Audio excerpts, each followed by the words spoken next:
Hi hello ಎಲ್ಲರಿಗೂ ನಮಸ್ಕಾರ ಸ್ನೇಹಿತರೆ, welcome back to the channel Anu blog in Kannada. Yes, ಇವತ್ತಿನ ದಿನ ಹಳ್ಳಿಲಿದ್ವಿ. ಸೊ ಹಾಗೆ ಹುಡುಗರೆಲ್ಲ ಇದ್ದಾರೆ, ಎಲ್ಲರೂ ಆಟ ಆಡ್ತಿದ್ದಾರೆ. ಸೊ ಸ್ವೀಟ್ ಬಿಸ್ಕೆಟ್ ಮಾಡಿಕೊಡೋಣ ಅಂತ ಹೇಳಿ ನಮ್ಮ ರವಿ ದೇವಸ್ಥಾನಕ್ಕೆ ಹೋಗ್ಬಿಟ್ಟು ಹೂ ತಂದು ಕೊಟ್ಟ. ಅನುಕ ವಿಶೇಷ ಪೂಜೆ ಮಾಡಿಸಿದ್ರು, ತಗೋ ಅಂತ. ಸೊ ಬನ್ನಿ ಈಗ ಸ್ವೀಟ್ ಬಿಸ್ಕೆಟ್ ಯಾವ ರೀತಿ ಮಾಡೋದು ಅಂತ ನೋಡ್ಕೊಂಡು ಬರೋಣ.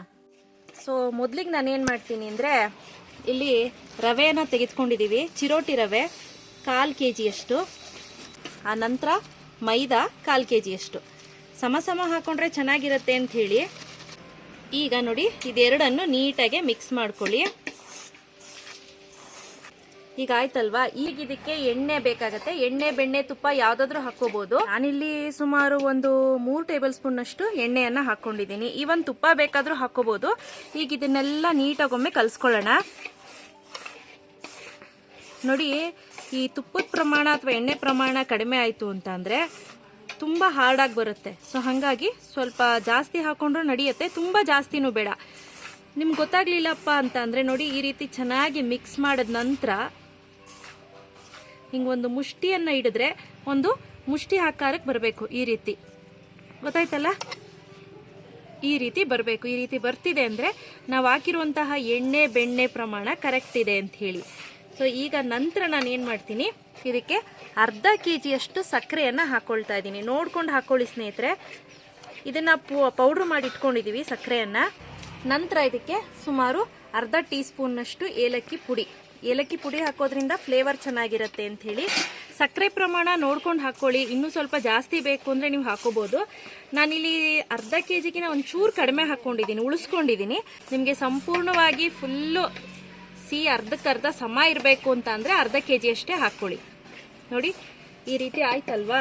ಈಗ ಸ್ವಲ್ಪ ಸ್ವಲ್ಪ ನೀರನ್ನು ಹಾಕ್ಕೊಳ್ತಾ ನೀಟಾಗೆ ಕಲಿಸ್ಕೊಳ್ಳೋಣ. ನೋಡಿ ಸ್ನೇಹಿತರೆ, ನೋಡ್ಕೊಂಡು ನೀರು ಹಾಕ್ಕೊಳ್ಳಿ, ಯಾಕಂದರೆ ನೀರು ಸ್ವಲ್ಪ ಕಡಿಮೆ ಇಡಿಸುತ್ತೆ.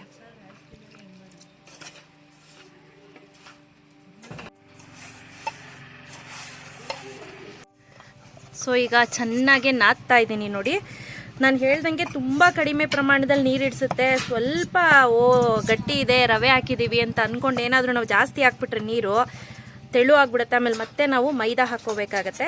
ಸೊ ಈಗ ಚೆನ್ನಾಗಿ ನಾದಿದ್ದಾಗಿದೆ. ಸೊ ಈ ರೀತಿ ನಾದಿ ಇಟ್ಕೋಬೇಕು. ಸ್ವಲ್ಪ ನೀರು ಹೆಚ್ಚಾಯಿತು ಅಂತ ಅಂದರೆ ಇದು ತುಂಬ ತೆಳು ಆಗಿಬಿಡುತ್ತೆ. ಸೊ ಹಂಗಾಗಿ ನೀರಿನ ಪ್ರಮಾಣ ತುಂಬ ಕಡಿಮೆನೇ ಇಡಿಸೋದು. ಸೊ ಒಂದಿಷ್ಟು ತಪ್ಪದನ್ನ ತೆಗೆದುಕೊಳ್ತಾ ಇದ್ದೀನಿ. ತಗೊಂಡು ಈ ರೀತಿ ಉಂಡೆಯನ್ನು ಮಾಡ್ಕೊಳ್ಳೋಣ. ಸೊ ಈ ರೀತಿ ಉಂಡೆಯನ್ನು ಮಾಡಿಕೊಂಡು ಈಗ ನೀಟಾಗಿ ಲಟ್ಸೋದು ತೋರಿಸ್ತೀನಿ. ಈಗ ನೋಡಿ, ಈ ರೀತಿ ತೆಗೆದುಕೊಂಡು ಸ್ವಲ್ಪ ಹಿಟ್ಟನ್ನು ಹಾಕ್ಕೊಂಡು ನೀಟಾಗೆ ಲಟ್ಟಿಸ್ಕೊಳ್ಳೋಣ. ತುಂಬ ತೆಳುಗು ಬೇಡ ಸ್ನೇಹಿತರೆ. ನೋಡಿ, ಈ ರೀತಿ ಲಟ್ಟಿಸ್ಕೊಳ್ಳೋಣ. ಸೊ ಈಗ ನೋಡಿ, ಈ ರೀತಿ ನೀಟಾಗೆ ಕಟ್ ಮಾಡ್ಕೊಳ್ಳಿ. ತುಂಬಾ ಕ್ರಿಸ್ಪಿಯಾಗಿ ಚೆನ್ನಾಗಿ ಬರುತ್ತೆ ಈ ರೆಸಿಪಿ. ತುಂಬ ಚಿಕ್ಕ ಚಿಕ್ಕದು ಬೇಕಾದರೂ ಮಾಡ್ಕೋಬೋದು, ಬಟ್ ನಾನು ಸ್ವಲ್ಪ ದೊಡ್ಡ ದೊಡ್ಡದಾಗೆ ಮಾಡ್ಕೊಳ್ತಾ ಇದ್ದೀನಿ.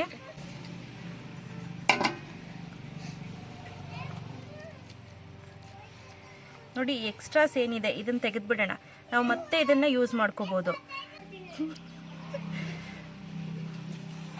ನೋಡಿ, ಈ ರೀತಿ ನೀಟಾಗೆ ಕಟ್ ಮಾಡ್ಕೊಳ್ಳೋಣ.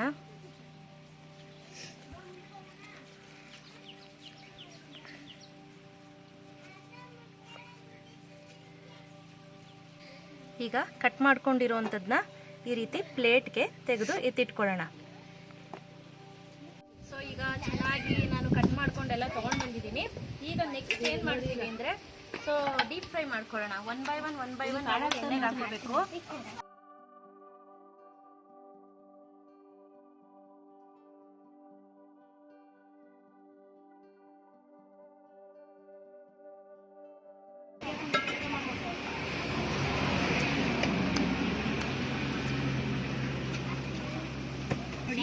ಈಗ ಚೆನ್ನಾಗಿ ಫ್ರೈ ಆಗಿದೆ. ಈಗ ತಕೊಂಡ್ಬಿಡೋಣ. ನೋಡಿ, ತುಂಬಾ ಜಾಸ್ತಿ ಕೆಂಪಾಗೋ ತನಕ ಬಿಡಬೇಡಿ,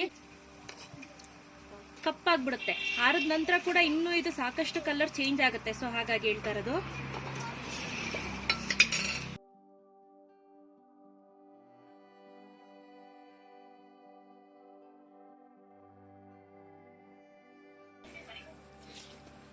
ಸೊ ಇನ್ನೊಂದು ಬ್ಯಾಚ್ ಆಗ್ತಾ ಇದೆ. ಸೊ ಈಗ ಆಲ್ರೆಡಿ ಸಿದ್ಧವಾಗಿದೆ, ನೋಡ್ತಾ ಇರ್ಬೋದು. ತುಂಬಾನೇ ಕ್ರಿಸ್ಪಿಯಾಗಿ ಬಂದಿದೆ.